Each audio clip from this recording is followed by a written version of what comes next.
Hello students, welcome back to another video of accounting hill. मैं हूं अमित जिंदल, आपका accounts teacher. पिछली क्लासेस में हमने dissolution of partnership firm complete कर लिया था। अब तक हम टर्म 2 में 3 चैप्टर्स कंप्लीट कर चुके हैं। Retirement of partner, death of partner and dissolution of partnership firm. कुल मिलाकर हम 12 मार्क्स पार्टनरशिप के जो है वो अच्छी तरीके से कंप्लीट कर चुके हैं। जिन भी बच्चों ने अभी तक वो वीडियो नहीं देखी, नीचे डिस्क्रिप्शन बॉक्स में क्लास 12 टर्म 2 के नाम से प्लेलिस्ट बनी हुई है, आप वहां पे जाके वीडियोस को देख सकते हैं और अपने नोट्स को प्रॉपरली बना सकते हैं। आज हम स्टार्ट करेंगे अपने इस सीरीज में इशू ऑफ डिबेंचर्स।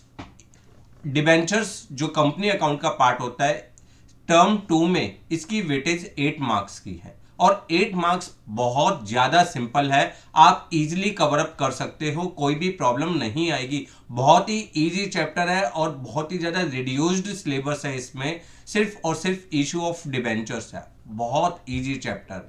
बट इसके लिए आपको रेगुलर कंसिस्टेंसी बनाए रखनी होगी। चैप्टर आसान है बट वही कहते हैं ना, रेगुलर प्रैक्टिस करने से ही आप परफेक्ट बनोगे। तो रेगुलर प्रैक्टिस आप रखिए अपनी, आप रेगुलर क्लासेस को देखते रहिए ताकि आपको कोई प्रॉब्लम ना आए। आज की वीडियो स्टार्ट करने से पहले एक हम्बल रिक्वेस्ट, जिन भी बच्चों ने अभी तक हमारे चैनल को सब्सक्राइब नहीं किया वो चैनल को सब्सक्राइब करें, बेल आइकन को प्रेस करें ताकि आने वाले सारे नोटिफिकेशन उन्हें मिलते रहें, और वीडियो पसंद आने पर इसे लाइक और शेयर करना ना भूलें। चलिए स्टार्ट करते हैं। इशू ऑफ डिबेंचर्स क्या होता है? Debentures, what is mean by debentures? देखो, कंपनी को फंड रेज करने के, अगर कंपनी को फंड रेज करना है तो कंपनी के पास दो स्कोप्स है। सबसे पहले इशू ऑफ शेयर्स। कंपनी के शेयर्स पब्लिक में इशू कर सकती है और वहां से फंड्स उसको मिलता है। But shares are the part of capital. Share किसका पार्ट था? कैपिटल का पार्ट था, जो हमने फर्स्ट टर्म में पढ़ा था कि shares are the part of the capital.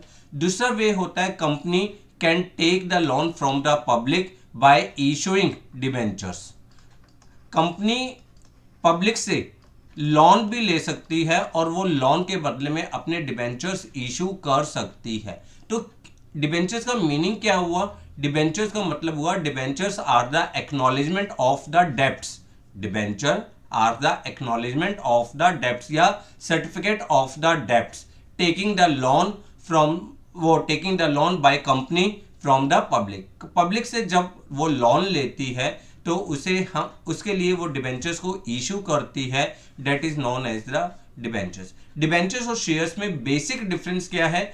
Shares are the part of the capital, whereas debentures are the part of the loan. Debentures जो है आपका लोन का पार्ट है, तो we can say debenture is a written instrument है और documents है issued by company, जो कंपनी इशू करती है एक्नॉलेजिंग द डेब्ट्स। वो प्रूव करता है कि कंपनी ने पब्लिक से डेब्ट उधार लिया है। It contain the terms of repayment of the principal. आप उधार लिया है तो उसे वापस भी करना होगा।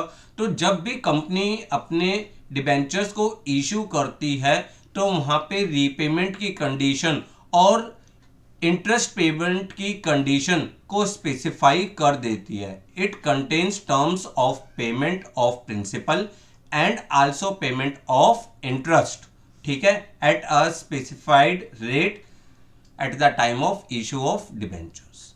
क्लियर? कंफर्म? अगर हम डिबेंचर्स की फीचर्स की बात करें कि डिबेंचर्स की फीचर्स क्या है, देखो ये वाला टॉपिक आपके लिए बहुत इंपॉर्टेंट है, आप इसको प्लीज ध्यान से समझिए।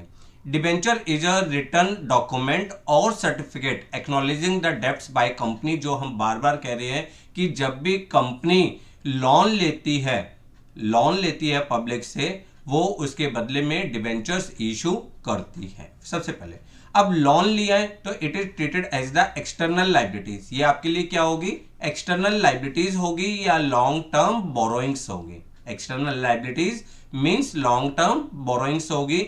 यहाँ पे mode and repayment of the principal and interest जो है वो फिक्स है कि आप कब इस अमाउंट को रीपे करोगे और कितना इंटरेस्ट आप इस पे रीपे करोगे, ये चीज पर्टिकुलर फिक्स होती है।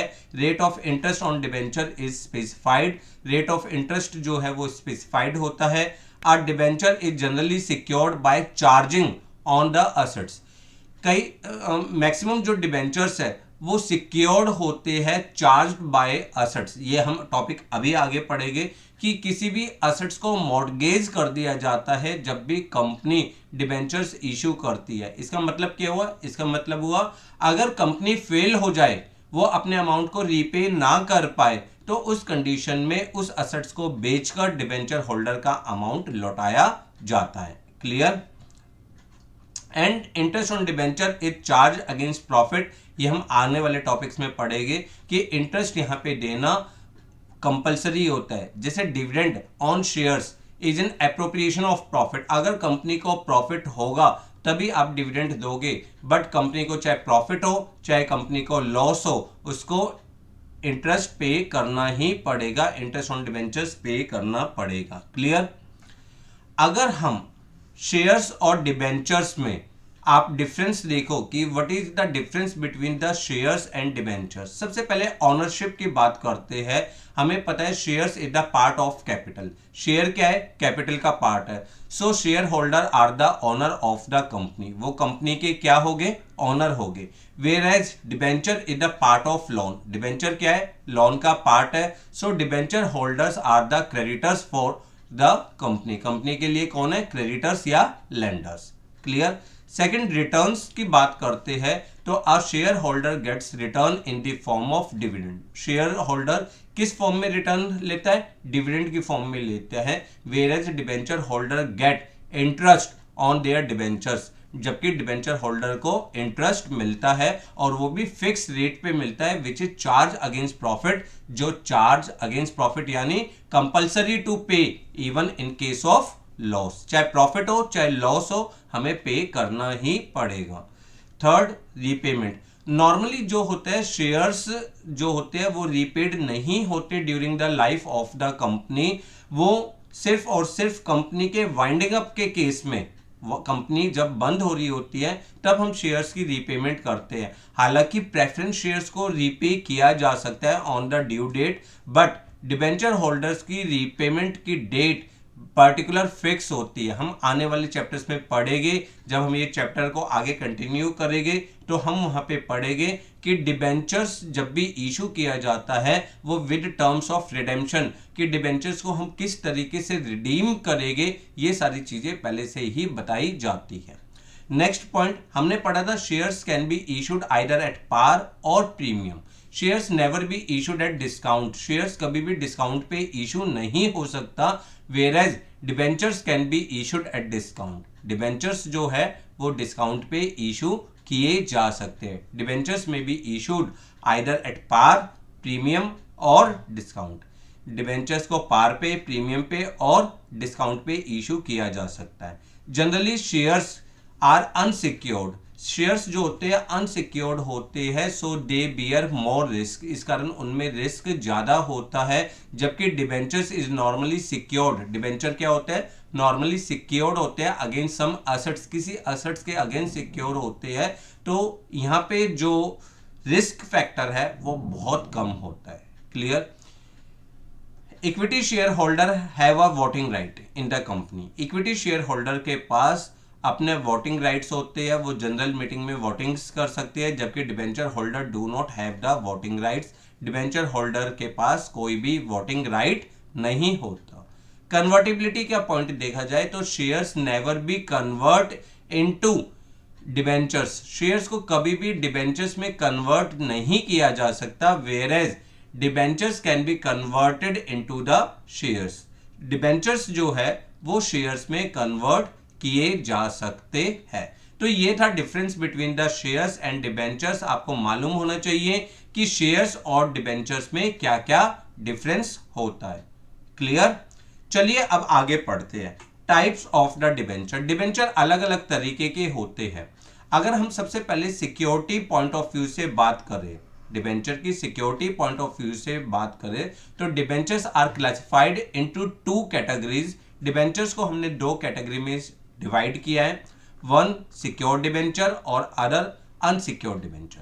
सिक्योर डिबेंचर जैसे हम बार बार बता रहे हैं, when debenture is secured by charging some assets, किसी एसेट्स को मॉर्गेज किया जाता है। जब भी हम डिबेंचर्स को इशू करते हैं तो कंपनी अपने एक एसेट्स को जो इक्विवेलेंट वैल्यू रखता है उसके इक्वल की वैल्यू को एक बैंक के पास मॉर्गेज कर देता है in the case of failure of the repayment of the debentures by the company. अगर कंपनी अपने डिबेंचर्स को रीपे ना कर पाए तो उस बिल्डिंग को बेचा जाएगा, उस एसेट्स को बेचा जाएगा और डिबेंचर होल्डर की मनी को लौटाया जाएगा। तो सिक्योर डिबेंचर का मतलब क्या हुआ? The debentures which is secured by charging some assets, whereas unsecured debentures which is not charged by some debentures, ये डिबेंचर्स चार्ज्ड नहीं होते, ये सिक्योर्ड नहीं होते। क्लियर? ये इनकी डेफिनेशन आप वीडियो को पॉज करके नोट कर सकते हो जो मैंने आपको पढ़ाया। The debentures are secured either on particular assets of the company called fixed charge और on all assets of the company in general called floating charge. ठीक है, जब कोई पर्टिकुलर असेट्स को गिरवी रखा जाता है, मॉर्गेज किया जाता है तो that is known as the fixed charge. और जब कंपनी के सारे एसेट्स को सिक्योर्ड कर दिया, वो सारे एसेट्स को चार्ज कर दिया जाता है जनरली, तो उसे फ्लोटिंग चार्ज कहते हैं। दूसरा unsecured, the debentures are not secured by any charge of the company. Clear? Second point, अगर हम रिडेम्पशन पॉइंट ऑफ व्यू से डिबेंचर्स की बात करें तो debentures can be classified into 2 categories, one redeemable debentures, other irredeemable debentures. Redeemable which can be redeemed either in installments में redeem किया जा सकता है और lump sum during the life of the business. जब during the life of the company, यहां पर company की लाइफ टाइम के अंदर ही डिबेंचर्स को या तो इंस्टॉलमेंट पे रिडीम कर दिया जाता है या एक साथ रिडीम कर दिया जाता है। जबकि इररिडीमेबल डिबेंचर्स क्या होते हैं? The debentures are redeemable only in case of winding up of the company. जब कंपनी बंद हो रही हो तभी आप डिबेंचर्स को रिडीम कर सकते हो, ड्यूरिंग द लाइफ आप कंपनी डिबेंचर्स को रिडीम नहीं करती। क्लियर? इसकी definition, these debentures are repayable by company at the end of a specified period और by instalment during the life of the company. जब उसका टाइम पीरियड कंप्लीट हो जाता है तो उसको लमसम में या इंस्टॉलमेंट्स पे रिडीम कर देती है। जबकि इररिडीमेबल या परपेचुअल सक्सेशंस का मतलब होता है जो कंटिन्यू रहते हैं, यानी these are the debentures that are not repayable by company during its lifetime। Company अपने लाइफ टाइम में डिबेंचर्स को रिडीम नहीं करती। These debentures are repayable only at time of liquidation of company। मैंने आपको बताया कि जब company at the time of winding up of company, सिर्फ कंपनी तभी अपने डिबेंचर्स को रिडीम करती है। Clear? Redemption point of view. Next आता है record point of view. Record point of view का मतलब 2 तरह के डिबेंचर्स होते हैं, रजिस्टर्ड डिबेंचर और बियरर डिबेंचर। रजिस्टर्ड डिबेंचर्स क्या होते हैं? जिन डिबेंचर होल्डर्स का नाम, एड्रेस कंपनी के रजिस्टर में मेंटेन होता है, date are known as the registered debentures. इन डिबेंचर्स को हम इजीली ट्रांसफर नहीं कर सकते। इसको ट्रांसफर करने के लिए हमें प्रॉपर एक एग्जीक्यूशन करना, एक डीड को बनाना पड़ता है। डीड की एग्जीक्यूशंस चाहिए होती है इन डिबेंचर्स को ट्रांसफर करने के लिए। जबकि बियरर ट्रांसफर क्या होते हैं, डिबेंचर्स क्या होता है? The debentures are transferable only by giving the possession to the other person. यहाँ पे हम अदर पर्सन को सीधा सिर्फ ट्रांसफर कर देते हैं और उसे हम कहते हैं bearer debentures. Means name and address of holders of such debentures are recorded in register of the company. जो कंपनी के रजिस्टर में name and address of each debenture holders proper maintain किया जाता है। Such debentures are not freely transferable. ये debentures आपके freely transferable नहीं है। Principal amount and interest on such debenture is paid to a person whose name appears in company's register. जिसका नाम company के रजिस्टर में लिखा होगा उसी को प्रिंसिपल और इंटरेस्ट मिलेगा। क्लियर? इसलिए मैंने आपको कहा कि यहाँ पे जब आपको डिबेंचर्स को ट्रांसफर करना होगा, किसी दूसरे पर्सन को देना होगा, तो आपको प्रॉपर एक डीड बनानी होगी और वो डीड फिर कंपनी के रिकॉर्ड में नाम चेंज करती है। क्लियर? जबकि बियरर डिबेंचर्स क्या होता है? These debentures are not registered in record of the company. Company के रजिस्टर में रिकॉर्ड नहीं होता। These debentures are transferable by mere delivery. सिर्फ डिलीवरी दी और डिबेंचर्स को ट्रांसफर हो गया। यहाँ पे इंटरेस्ट और पेमेंट जो है, इंटरेस्ट और प्रिंसिपल की रीपेमेंट जो है, जिसके हाथ में डिबेंचर्स होते हैं, जो उस कूपन को प्रोड्यूस करता है, जो डिबेंचर्स के पीछे लिखा होता है, डिबेंचर्स को प्रोड्यूस करता है, उसको पेमेंट कर दी जाती है। क्लियर? फिर आता है कन्वर्टेबिलिटी पॉइंट ऑफ व्यू से।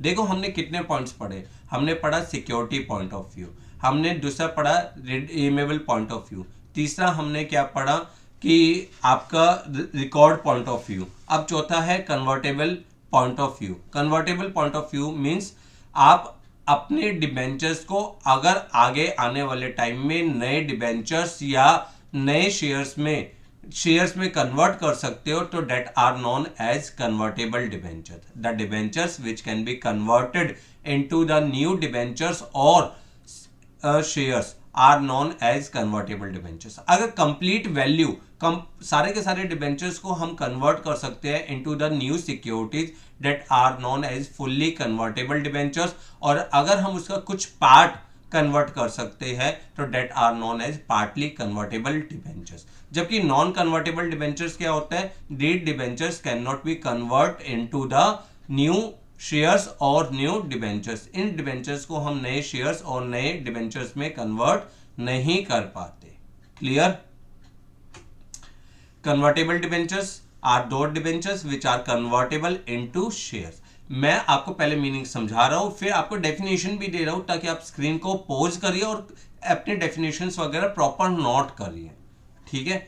only a part of amount of debenture is convertible into shares, such debentures are called partly convertible। जब हम कुछ पार्ट, मान लो आधे डिबेंचर्स या 75% डिबेंचर या 25% डिबेंचर्स ही कन्वर्ट कर सकते हैं into the shares, that are known as partly convertible.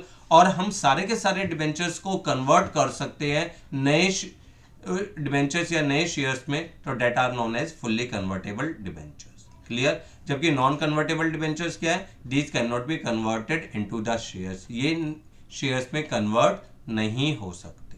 Clear? ये था आपके टाइप्स ऑफ डिबेंचर्स। आपने 4 टाइप्स पढ़ी। पहला आपने पढ़ा सिक्योरिटी पॉइंट ऑफ व्यू से, दूसरा रिकॉर्ड पॉइंट ऑफ व्यू से, तीसरा आपने कन्वर्टेबल पॉइंट ऑफ व्यू से, और चौथा आपने पढ़ा था जो रिडेम्पशन पॉइंट ऑफ व्यू से। क्लियर? अब चलते हैं कि डिबेंचर्स को हम बैलेंस शीट में किस तरीके से शो करते हैं। ये आपके लिए एक अच्छा इंपॉर्टेंट टॉपिक है, बहुत इंपॉर्टेंट टॉपिक है। देखो डिबेंचर्स जो होते हैं, debentures are the liabilities for company. Company के लिए क्या है? लाइबिलिटीज है। लाइबिलिटीज है तो कहां पे शो होगा? इक्विटीज एंड लाइबिलिटीज में शो होगा। इक्विटीज एंड लाइबिलिटीज में शो होगा, ये तो कंफर्म है। अब यहाँ पे डिबेंचर डिपेंड करते हैं, आपके जो डिबेंचर्स है वो लॉन्ग टर्म लाइबिलिटीज है या शॉर्ट टर्म लाइबिलिटीज है। डिबेंचर्स आपके लिए अगर लॉन्ग टर्म लाइबिलिटीज है, डिबेंचर्स अगर आपके लिए लॉन्ग टर्म लाइबिलिटीज है, तो ये आपके नॉन करंट लाइबिलिटीज में जो आपने फर्स्ट टर्म में बैलेंस शीट सीखी थी, वहां पे आपने सीखा था सबसे पहले शेयर होल्डर फंड्स आता है, फिर एप्लीकेशन मनी पेंडिंग अलॉटमेंट आता है, फिर हमने पढ़ा था नॉन करंट लाइबिलिटीज। अगर आपके debentures long term liabilities means these debentures are repayable after 1 year और ऑपरेटिंग साइकिल। जो 1 साल से ज्यादा या ऑपरेटिंग साइकिल के बाद जो भी इनमें से टाइम पीरियड बड़ा होता है, उसमें अगर हमें रीपेमेंट करनी है तो date are known as long term liabilities. तो ये नॉन करंट लाइबिलिटीज में आपका लॉन्ग टर्म बोरोइंग्स में आएगा। कहां पे आएगा? लॉन्ग टर्म बोरोइंग्स में आएगा। क्लियर?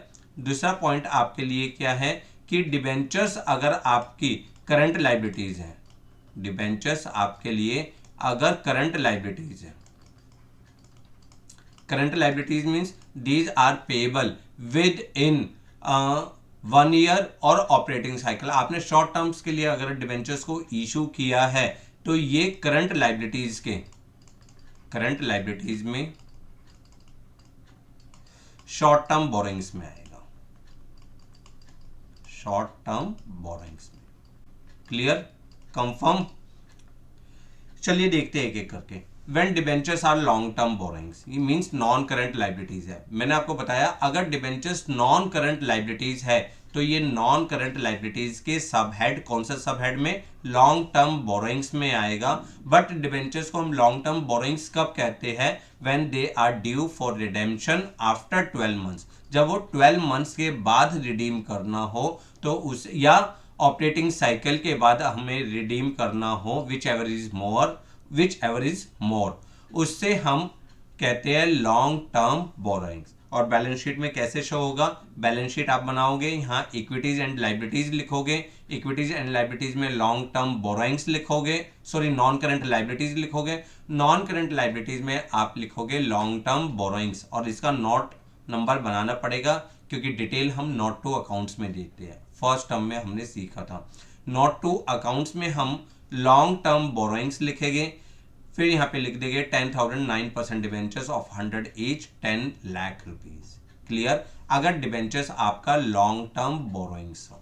क्लियर, बट यहाँ पे एक चीज समझने वाली है, अगर आपने डिबेंचर्स 10 ईयर्स के लिए रिडीम करे है तो 9 ईयर्स तक तो ये नॉन करंट लाइबिलिटीज है। 10th ईयर में जिस साल हमें डिबेंचर्स रिडीम करने हैं उस ईयर ये आपकी जो लॉन्ग टर्म बोरोइंग्स है ये बोरोइंग्स हो जाएगी आपकी current maturity of long term debts, current maturity of long term debts, यानी 9 साल तक तो नॉन करंट लाइबिलिटीज में रहेगी, बट 10th ईयर में current maturity of long term debts, और ये आपका करंट लाइबिलिटीज में, करंट लाइबिलिटीज के अदर करंट लाइबिलिटीज के पार्ट में आ जाएगा, अदर करंट लाइबिलिटीज के पार्ट में आएगा। Clear, confirm.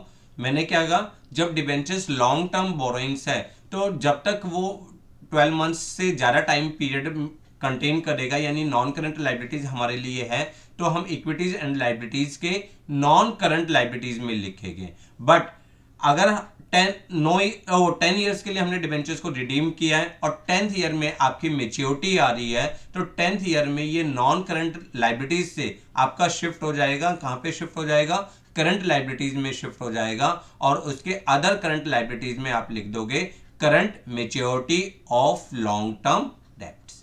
Clear, next point, when debentures are short term borrowings, अगर डिबेंचर्स आपने इशू ही शॉर्ट टर्म के लिए की है जिनकी रीपेमेंट आपको 12 मंथ्स या ऑपरेटिंग साइकिल के अंदर अंदर पे करनी है, अगर कोई भी ऐसी कंडीशन आती है तो उस सिचुएशन में डिबेंचर्स को आप शॉर्ट टर्म बोरोइंग्स मानोगे और ये करंट लाइबिलिटीज के शॉर्ट टर्म बोरोइंग्स के हेड में आ जाएगा।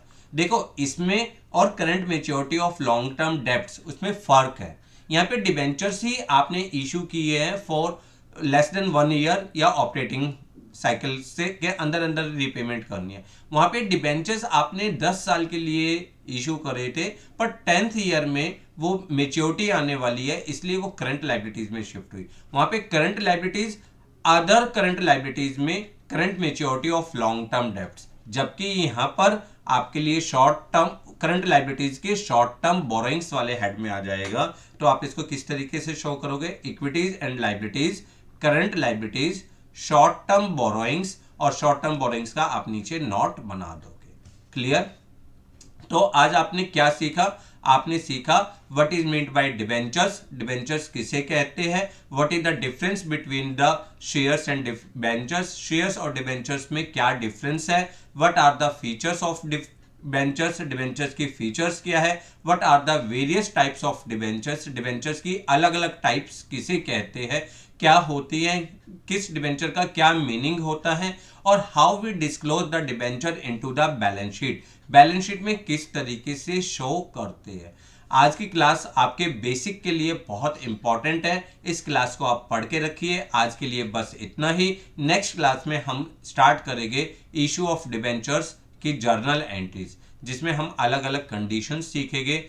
बहुत इंटरेस्टिंग क्लास होने वाली है। जब तक आप इस क्लास के नोट्स बनाइए और अपने कॉपी में प्रॉपर मेंटेन करिए। मैं फिर बता रहा हूं, ये चैप्टर आपके लिए 8 मार्क्स का है, बहुत इजी चैप्टर है, क्योंकि रिडेम्पशन ऑफ डिबेंचर्स आपके कोर्स से 2021 22 के लिए डिलीट हो चुका है, तो इसलिए आप इस चैप्टर पे फुल मार्क्स ला सकते हैं। जिन भी बच्चों ने अभी तक हमारे चैनल को सब्सक्राइब नहीं किया, वो चैनल को सब्सक्राइब करें, बेल आइकन को प्रेस करें, ताकि आने वाले सारे नोटिफिकेशन मिलते रहे, और वीडियो को लाइक और शेयर करना ना भूलें। Thanks a lot for watching the video.